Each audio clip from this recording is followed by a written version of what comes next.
শুভ সকাল। উপস্থিত মাননীয় অতিথি, শ্রদ্ধেয় শিক্ষক শিক্ষিকা, পিতা মাতা ও আমার সহপাঠীদের ভারতের ৭৮তম স্বাধীনতা দিবসে আপনাদের সকলকে শুভেচ্ছা, অভিনন্দন এবং সম্মান জানাই।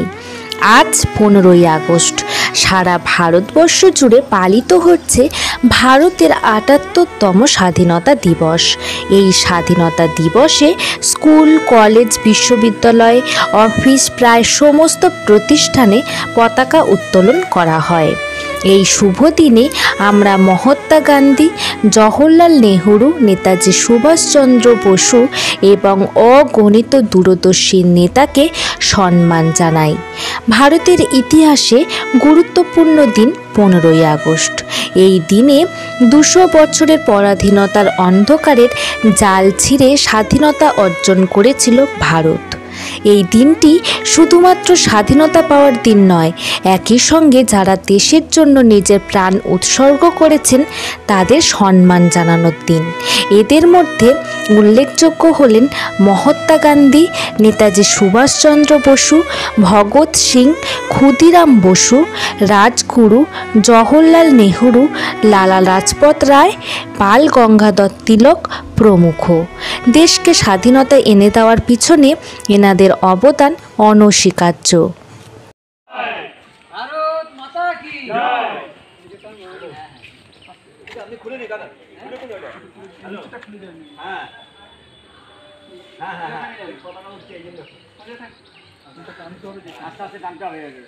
এইদিকে টানতে হবে, এইটা টানলে কি বন্দে মাতরম, বন্দে মাতরম, বন্দে মাতরম, বন্দে মাতরম, বন্দে মাতরম, বন্দে মাতরম।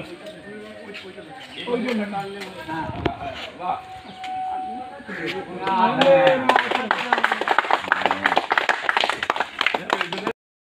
দিবস পালন উপলক্ষে আজকে 15ই আগস্ট 2024, আজ থেকে প্রায় 73 বছর আগে,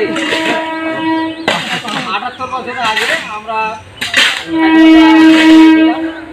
আজ তার ৭৮তম স্বাধীনতা দিবস।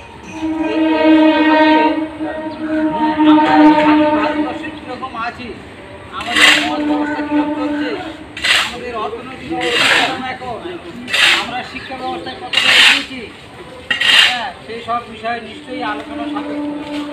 তবে যাচ্ছি বর্তমানে আরজিকর হসপিটালের ঘটনা আপনারা জানেন।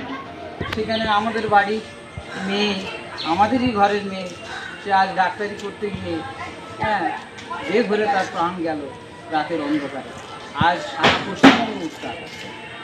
তো প্রতিজন আমরা আমাদেরই ঘরের ছেলে মেয়েদের যদি সঠিকভাবে আমরা পরিচালনা করতে পারি, মানুষ করতে পারি, যে বাড়ির মেয়েটি আজ চলে গেছে আর যে বাড়ির ছেলেটি এই খারাপ কাজটি করেছে, সে তো কোনো সমাজেরই, আমাদের এই সমাজেরই ছেলে, সেই জঘন্য কাজ করতে পারলো কী করে? তাহলে আমরা তাদেরকে ঠিকভাবে শিক্ষা দিতে পারিনি বা সেইভাবে আমরা তাদেরকে শাসন করতে পারিনি, যার জন্য আমাদের এই পরিণতি।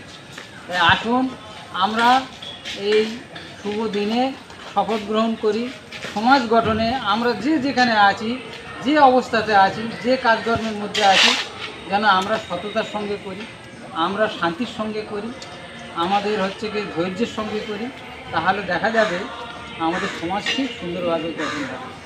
ডাক্তারের কাজ যদি ডাক্তার করে, চাষির কাজ যদি চাষি করে, ছাত্রের কাজ যদি ঠিকমতো পড়াশোনা করে, তাহলে দেখবেন আমাদের সমাজ ঠিক গঠন ধীরে ধীরে ধীরে ধীরে গড়ে যাবে।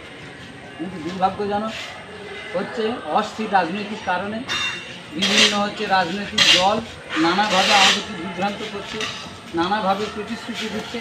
আমরা কিন্তু সেইভাবে প্রতিশ্রুতি মাফিক আমরা কিন্তু আমাদের সমাজে সেইভাবে কাজকর্ম করতে পারছি না। তাই আমাদের আবেদন যে আমরা ভবিষ্যতে আমাদের যে ছোট ছোট কাজ বা আমরা যে সমাজে যে স্তরে থাকি আমরা সেই কাজ নিয়ে আমরা এগিয়ে যাব। এবং আরেকটি বড় কথা, আমরা কিন্তু দিনের পর দিন সংঘবদ্ধ হতে পারছি না। কেন সংঘবদ্ধ না হলে পরে আমরা ভালো কোনো কাজ করে উঠতে পারবো না বা কোনো খারাপ কাজের মোকাবিলা করতে পারবো না। তাই এই আশা করব আপনারা সবাই আমাদের সার্বিক উন্নয়নের জন্য, সবার হচ্ছে সমাজের উন্নয়নের জন্য, আমাদের হচ্ছে সুস্থ থাকার জন্য আশা করি আজকে আমরা সংকল্প গ্রহণ করতে পারব। আবারও ভারতের ৭৮তম স্বাধীনতা দিবসে আপনাদের সকলকে শুভেচ্ছা, অভিনন্দন এবং সম্মান জানাই। জয় হিন্দ।